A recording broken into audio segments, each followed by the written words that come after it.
Winamax, les meilleurs cotes.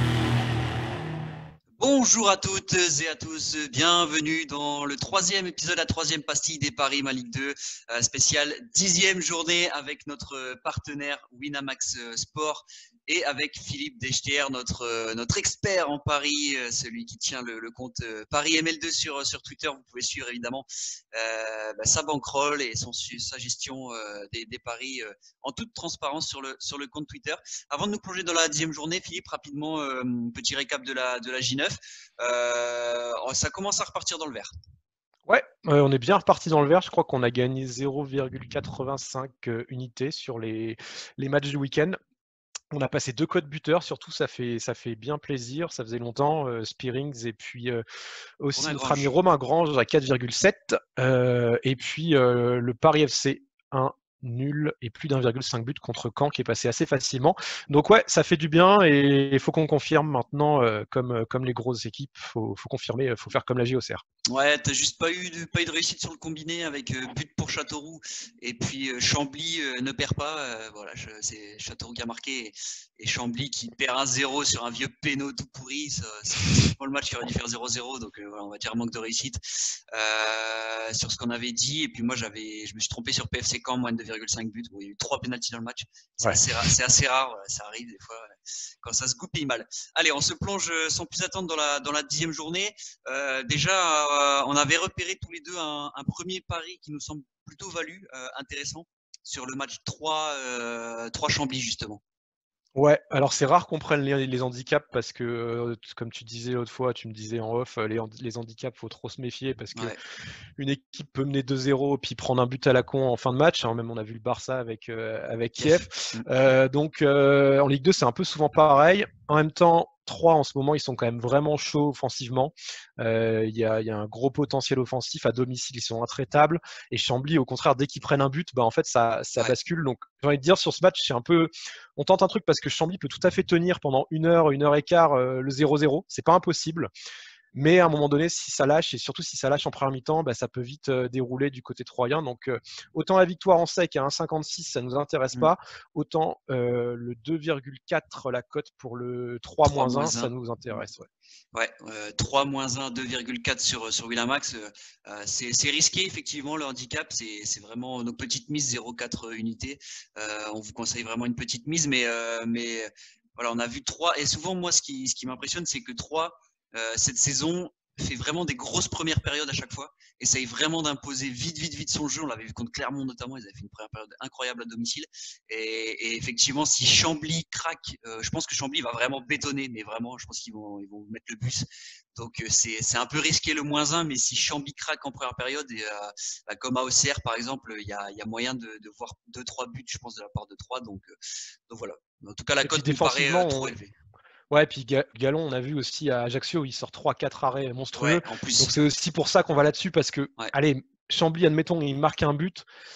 Ça peut arriver, mais ça va quand même être très compliqué pour eux de scorer. Donc c'est aussi ce qui nous rassure, c'est la défense de 3 et puis le gardien qui est excellent, quoi. Bon, après, l'année passée, Chambly avait mis 4-0 à 3.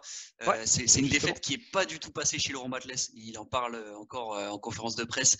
C'est quelque chose qu'il avait marqué. Donc, à mon avis, cette saison, ils ne vont pas refaire la même erreur. Je pense qu'ils vont prendre très au sérieux ce match et l'attaque est fort. Donc ça, on était d'accord tous les deux. Et ensuite, toi, tu avais repéré un combiné qui nous paraît aussi accessible avec des buts. Ouais, cette fois-ci, vu qu'à chaque fois nos combinés, il y en a toujours un de nous deux qui se foire, on a trouvé un combiné qui nous convenait à tous les deux avec un plus de 1,5 but sur 2 rencontres, des rencontres sur lesquelles on voit des buts. Alors Rodez-Ajaccio, on imagine que ça va scorer. Les 2 défenses sont vraiment en galère. Et les attaques sont pas mal. Il y a des bons buteurs. Enfin, pareil, il faudra surveiller la cote buteur du Gobonnet. Je pense qu'il y a de quoi faire. À Ajaccio aussi, ils sont quand même procuré pas mal d'occasions contre l'Estac, même s'ils ont pris une tôle à domicile. Donc là, la cote, elle est même pas mal. Elle est à 1,45. Et nous, on veut la combiner avec Sochaux-Niort. Niort qui n'a pas joué à cause du Covid et donc qui devrait arriver assez frais. Ils ont un beau potentiel offensif. Et Sochaux, là, ça fait 3 matchs. Tu me disais qu'ils n'avaient pas marqué.